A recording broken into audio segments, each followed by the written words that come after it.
बहुत समय पहले की बात है, जब सृष्टि अपनी पहली सांसें ले रही थी।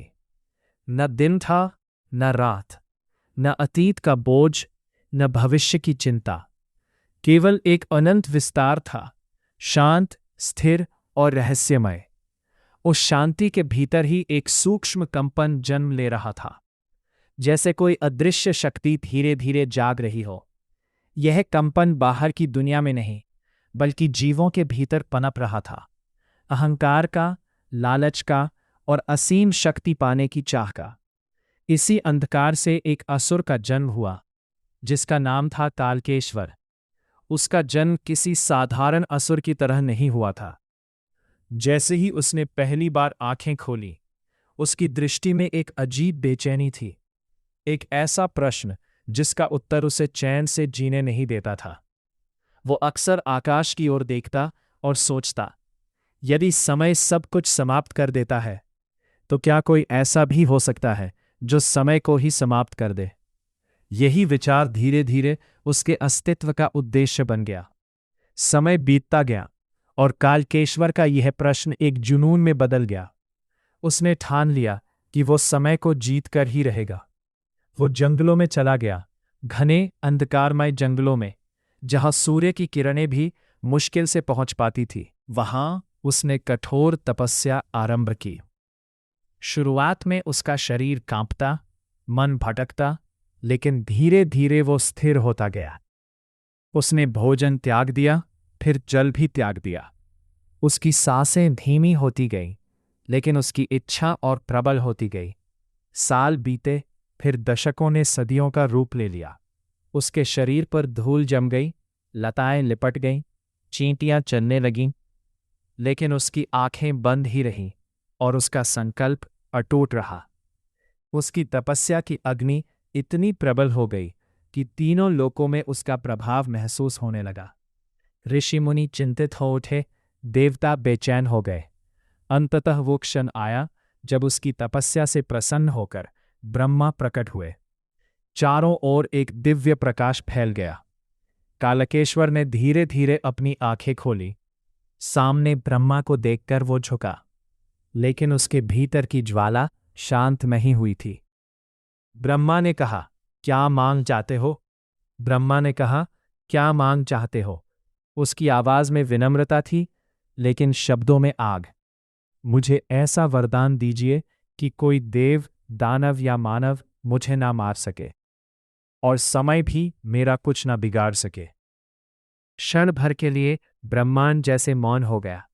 ब्रह्मा जानते थे कि ये वरदान संतुलन को बिगाड़ सकता, लेकिन तपस्या के नियमों से बंधे हुए उन्होंने कहा, तथास्तु। जैसे ही यह शब्द निकला, एक अदृश्य शक्ति कालकेश्वर के भीतर समा गई। वह मुस्कुराया, लेकिन वह मुस्कान शांति की नहीं, अहंकार की थी। अब वह बदल चुका था। उसे लगा कि वह अजय है, अमर है और समय से भी परे है। धीरे धीरे उसने अपने असली स्वरूप को प्रकट करना शुरू किया। उसने ऋषियों की तपस्या भंग करनी शुरू कर दी, यज्ञों को नष्ट किया और देवताओं के लोकों पर आक्रमण करने लगा। उसकी शक्ति इतनी बढ़ गई कि कोई भी उसका सामना नहीं कर पा रहा था। धरती पर भय का साम्राज्य फैल गया। लोग अपने घरों में छिपने लगे, ऋषि अपने आश्रम छोड़ने लगे और देवता स्वयं असहाय हो गए। जब स्थिति असहनीय हो गई, तब सभी देवता एकत्र होकर विष्णु के पास पहुंचे। उनके चेहरों पर चिंता थी, आंखों में भय था। उन्होंने विनती की, प्रभु, हमें बचाइए। वह असुर अब समय को भी चुनौती दे रहा है। विष्णु कुछ क्षण मौन रहे। उनकी आंखों में एक गहराई थी, जैसे वे किसी दूर की बात देख रहे हों। फिर उन्होंने शांत स्वर में कहा, जिसने समय को चुनौती दी है, उसका अंत केवल समय ही कर सकता है। देवताओं ने एक दूसरे की ओर देखा। वे समझ गए कि इसका अर्थ क्या है। वे सब कैलाश की ओर चल पड़े, जहां शिव समाधि में लीन थे। कैलाश का वातावरण शांत था, बर्फ की ठंडी हवा बह रही थी और चारों ओर एक दिव्य निस्तब्धता थी। देवताओं ने वहां पहुंचकर शिव को प्रणाम किया और अपनी व्यथा सुनाई, लेकिन शिव मौन रहे। उनकी आंखें बंद थीं, जैसे वे किसी गहरे ध्यान में डूबे हों। समय बीतता गया, देवता प्रतीक्षा करते रहे। फिर धीरे धीरे शिव की आंखें खुली। उनकी दृष्टि में एक अनंत शांति थी, लेकिन उस शांति के भीतर एक भयंकर शक्ति छिपी थी। उन्होंने धीमे स्वर में कहा, जब अधर्म समय को चुनौती देता है, तब समय स्वयं प्रकट होता है। यह कहकर उन्होंने अपनी आंखें फिर से बंद कर ली। उसी क्षण ब्रह्मांड में एक विचित्र परिवर्तन होने लगा। आकाश का रंग बदलने लगा, हवा थम गई और समय जैसे रुक सा गया। पक्षियों की उड़ान बीच में ही ठहर गई, नदियों का प्रवाह धीमा पड़ गया और हर दिशा में एक अजीब सन्नाटा छा गया। अचानक शिव के शरीर से एक तेज प्रकाश फूट पड़ा। वह प्रकाश इतना प्रचंड था कि देवताओं की आंखें झुक गईं। वह प्रकाश धीरे धीरे अग्नि में बदल गया। देवताओं ने एक दूसरे की ओर देखा। वे समझ गए कि इसका अर्थ क्या है। वे सब कैलाश की ओर चल पड़े, जहां शिव समाधि में लीन थे। कैलाश का वातावरण शांत था। बर्फ की ठंडी हवा बह रही थी और चारों ओर एक दिव्य निस्तब्धता थी। देवताओं ने वहां पहुंचकर शिव को प्रणाम किया और अपनी व्यथा सुनाई, लेकिन शिव मौन रहे। उनकी आंखें बंद थीं, जैसे वे किसी गहरे ध्यान में डूबे हों। समय बीता गया, देवता प्रतीक्षा करते रहे। फिर धीरे धीरे शिव की आंखें खुलीं। उनकी दृष्टि में एक अनंत शांति थी, लेकिन उस शांति के भीतर एक भयंकर शक्ति छिपी थी। उन्होंने धीमे स्वर में कहा, जब अधर्म समय को चुनौती देता है, तब समय स्वयं प्रकट होता है। ये कहकर उन्होंने अपनी आंखें फिर से बंद कर लीं।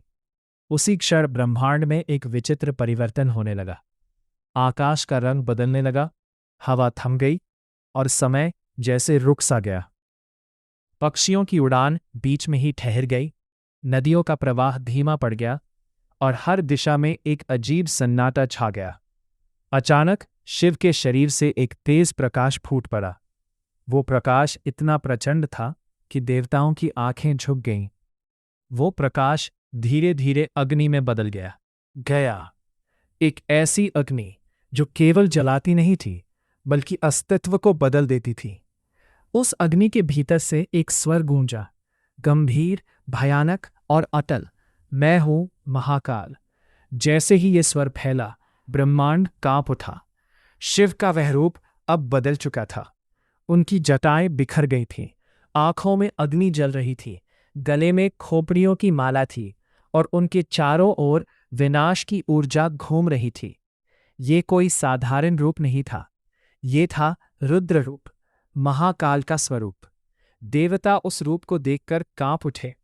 उनमें से कोई भी उस ऊर्जा को पूरी तरह देख पाने का साहस नहीं कर पा रहा था, लेकिन महाकाल की दृष्टि स्थिर थी, सीधी कालकेश्वर की ओर। कालकेश्वर अपने महल में बैठा था जब उसे एक अजीब कंपन महसूस हुआ।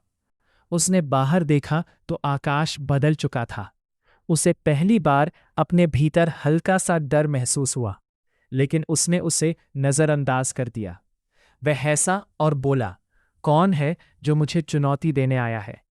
तभी महाकाल उसके सामने प्रकट हुए। उनका स्वर गूंजा, जिसे तू समझ नहीं पाया, वही तेरे सामने खड़ा है। कालकेश्वर ने उन्हें देखा और हंस पड़ा, मुझे कोई नहीं मार सकता। महाकाल की आंखों में एक चमक आई। तुझे किसी ने नहीं बताया कि मैं कोई नहीं हूं, मैं ताल हूं। इसके बाद जो हुआ वो केवल युद्ध नहीं था, वो सृष्टि का संतुलन था जो खुद को पुनः स्थापित कर रहा था। आकाश में बिजली कड़कने लगी, धरती फटने लगी, समुद्र उफान मारने लगे। कालकेश्वर ने अपनी सारी शक्तियां लगा दी। उसने समय को रोकने की कोशिश की, अपने चारों ओर एक अदृश्य कवच बनाया, लेकिन महाकाल के सामने उसकी हर चाल विफल हो रही थी। महाकाल आगे बढ़े, उनका हर कदम जैसे समय को अपने साथ खींच रहा था। उन्होंने अपना त्रिनेत्र खोला। उस नेत्र से निकली अग्नि ने चारों ओर की ऊर्जा को बदल दिया। कालकेश्वर पीछे हटने लगा। पहली बार उसे समझ आया कि वो किसके सामने खड़ा है। महाकाल ने कहा, जिसे तू जीतना चाहता था, वही आज तेरा अंत बनेगा। और अगले ही क्षण कालकेश्वर की शक्ति बिखरने लगी। उसका शरीर धीरे धीरे प्रकाश में बदलने लगा और फिर वो समय के प्रवाह में विलीन हो गया, जैसे वो कभी था ही नहीं। युद्ध समाप्त हो चुका था। सृष्टि में फिर से शांति लौटने लगी। हवा फिर से बहने लगी, नदियां फिर से बहने लगी और आकाश फिर से उज्जवल हो गया। देवता धीरे धीरे आगे बढ़े और महाकाल के सामने झुक गए। उनके मन में भय भी था और भक्ति भी। उन्होंने पूछा, प्रभो, क्या आप सदा ऐसे ही रहेंगे? महाकाल के चेहरे पर एक हल्की मुस्कान आई। मैं रूप नहीं हूं, मैं समय हूं। जब भी संतुलन बिगड़ेगा, मैं प्रकट हो जाऊंगा। धीरे धीरे उनका वह भयानक रूप शांत होने लगा। अग्नि मंद पड़ गई, ऊर्जा स्थिर हो गई और महाकाल पुनः शिव में समा गए। शिव फिर से उसी शांत स्वरूप में आ गए, जैसे कुछ हुआ ही न हो। लेकिन उस दिन के बाद एक सत्य सदा के लिए स्थापित हो गया। समय सबसे शक्तिशाली है और समय का स्वामी महाकाल है। कहते हैं कि आज भी जब कहीं अधर्म बढ़ता है, जब अन्याय अपनी सीमा पार करता है, तब महाकाल की ऊर्जा जाग उठती है। वह दिखाई नहीं देते, लेकिन उनका प्रभाव हर जगह महसूस होता है। और जो सच्चे मन से उन्हें पुकारता है, जो धर्म के मार्ग पर चलता रहे, उसके साथ महाकाल की अदृश्य शक्ति हमेशा रहती है। समय की तरह जो कभी रुकता नहीं, लेकिन हर चीज को अपने साथ लेकर चलता है। हर हर महादेव।